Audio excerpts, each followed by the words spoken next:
Ապրում ենք էպիկ իրականության մեջ։ Հայաստանի ու հայ ժողովրդի հետ կապ չունեցող այս իշխանությունը Փաշինյան Նիկոլի ու նրա զուգընկերուհու գլխավորությամբ պատերազմ է հայտարարել ոչ թե թշնամու, այլ եկեղեցու ու եկեղեցականների դեմ։ Պատերազմից 5 պակաս գտնվող մեր երկրում իշխանական զույգը բան ու գործը թողել ընկել է եկեղեցականների հետևից։ Տեսան կաթողիկոսի կուսակրոնությունը կասկածի տակ դնելով բան դուրս չի գալիս, կատաղած շան նման հիմա անցել են բարոյականության բոլոր սահմանները եւ ատելության խոսք են տարածում եւ այլասերվածություն։ Այս օրերին իշխանականներն ու Նիկոլահպատակ լրատվամիջոցները ջանք ու եռանդ չեն խնայում բավարարելու Փաշինյանի նարցիսիստական դրսևորումները։ Իդեպ, այստեղ էլ էլի ակնհայտ է դառնում, որ Փաշինյան Նիկոլն իսկապես հոգեկան խնդիրներ ունի, որովհետև վարքագիծը, որում մարդը պարտադիր պահանջում է, որ իր ցանկություններն անմիջապես բավարարվեն, հաճույք է ստանում ուրիշներին նվաստացնելուց, իրեն վեր է դասում բոլորից,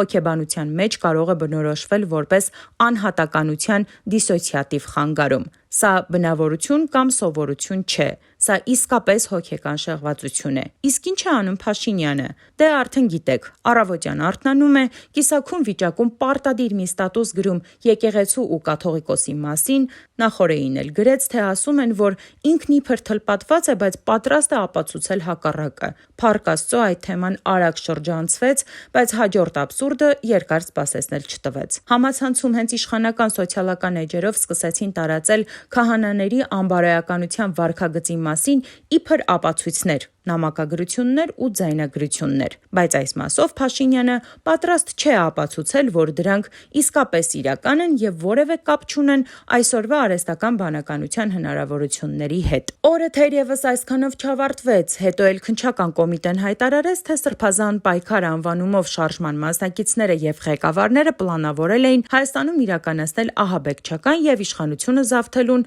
ուղղված գործողություններ։ Բնականաբար սա էլ տարածվեց հենց երկրի ղեկավարի ու կնոջ Աննայի էջերով։ Շրջանառեցին մի թղթի կտոր իբր հեղաշրջման նախապատրաստման մասին փաստող։ Իդեպ, թղթի վրա գրված էր 2024 թվական։ Զավեշտ է, Փաշինյան Նիկոլն իր վախերով պայմանավորված նորից սկսել է սատանաներ փնտրել իր շուրջը։ Նման թղթի շրջանառումն ընդամենը պատրվակ էր, որ սկսվեր մարտավորսը։ Ու սկսվեց։ Նախ ԱԱԾ-ն սկսեց խուզարկել Բագրատ Սրբազանի առանձնատունը, ապա խուզարկություններ իրականացվեցին ընդդիմադիր հասարակական ու քաղաքական մի շարք գործիչների տներում ու տարածվեց լուրը։ ԱԱԾ դիմակավորված անձինք բերման ենթարկեցին Սրբազանին։ Ավելի ուշ պարզվեց, Սրբազանն ու էլի մի քանի ընդդիմադիրներ կալանավորված են։ Ինչ հետաքրքիր բան է ստացվում։ Գնաց Թուրքիա, Էրդողանի հետ գլուխը կախ, ջերմ մտերմիկ հանդիպում ունեցավ, հետո ավելի գազազած հետ եկավ։ Բա մեկը չլիներ ասեր, էդ մատներդ Թուրքիայում թափ տայր,